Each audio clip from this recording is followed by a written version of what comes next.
সমস্ত স্টুডেন্টকে যারা আপকামিং অক্টোবর সেশন অক্টোবর 2025 বা মার্চ এপ্রিল 2026 বা অক্টোবর 26-এ যারা এক্সাম দেবে তাদের ইকোনমিক্স সাবজেক্টের গাইডলাইন আমি কয়েকটা দিচ্ছি, তোমরা এটাকে ফলো করো, তাতে তোমাদের সুবিধা হবে বুঝতে।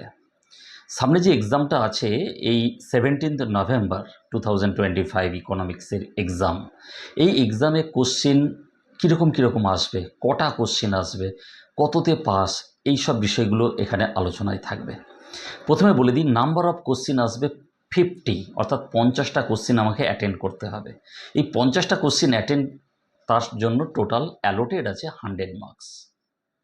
এই যে 50 কোশ্চিন আসবে, কোশ্চিনের প্যাটার্ন কী হবে, কোশ্চিনের প্যাটার্ন আমি বলছি পরপর, একটু নোট করে নিতে হবে।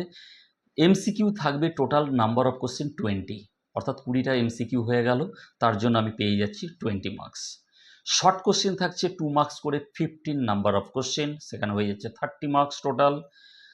সেখানে 2 নম্বর করে থাকছে 7টা, সেখানে হয়ে যাচ্ছে 14। 4 নম্বরে থাকছে 6টা, সেটা হচ্ছে 24 মার্কস।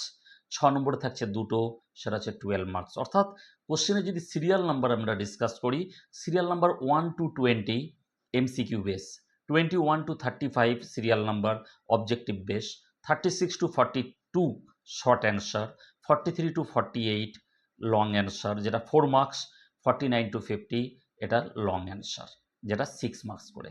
এটা হলো টোটাল 100 মার্কস ডিস্ট্রিবিউশন। এই যে 100 মার্কস, 100 মার্কসের মধ্যে আমাকে পেতে হবে 33% পাস করার জন্য। বাট পাস শুধু করলে হবে না, আমাদের মিনিমাম 85 to 90% যাতে আসে, তার জন্য কিছু গাইডলাইন দিয়ে রাখি। এমসিকিউ প্রতিটা চ্যাপ্টার থেকেই থাকে, সেগুলোকে একটু ভালো করে যদি আমরা ইনটেক্সট কোশ্চেনগুলো, true false, fill in the blanks, এগুলো প্রতিটা চ্যাপ্টার ওয়াইজ ভালো করে প্র্যাকটিস করে নিই, তাহলে ওর মধ্যে থেকে আমরা পেয়ে যাচ্ছি। এবার আসি আমি থিওরি এক্সাম কোন কোন চ্যাপ্টারের উপর বেশি নজর দেব।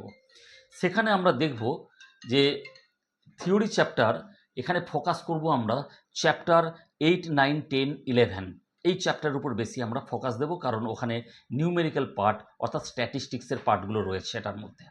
এছাড়া চ্যাপ্টার 13, 15, 16, 18, 19, 20 অর্থাৎ অ্যাকর্ডিং টু নিউ সিলেবাস, যেখানে central problem of economy, demand, supply, price elasticity, cost of production, price determination, form of market, এইটা পড়ব।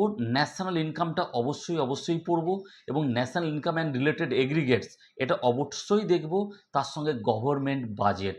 অর্থাৎ ওভারঅল আমি যদি এই যে চ্যাপ্টারগুলো বললাম 15 to 16 নাম্বার অফ চ্যাপ্টার, এই চ্যাপ্টারগুলো দেখলে এর মধ্যে 100 মার্কস আমার থাকবে। আর বাকি যেগুলো টিএমএ পোর্শনে রয়েছে সেগুলো জাস্ট আমরা একটু ওভারঅল নোটিসে রাখবো, কারণ ওখান থেকে এমসিকিউ কিছু আসছে, সেটার উপরে ফোকাস রাখবো।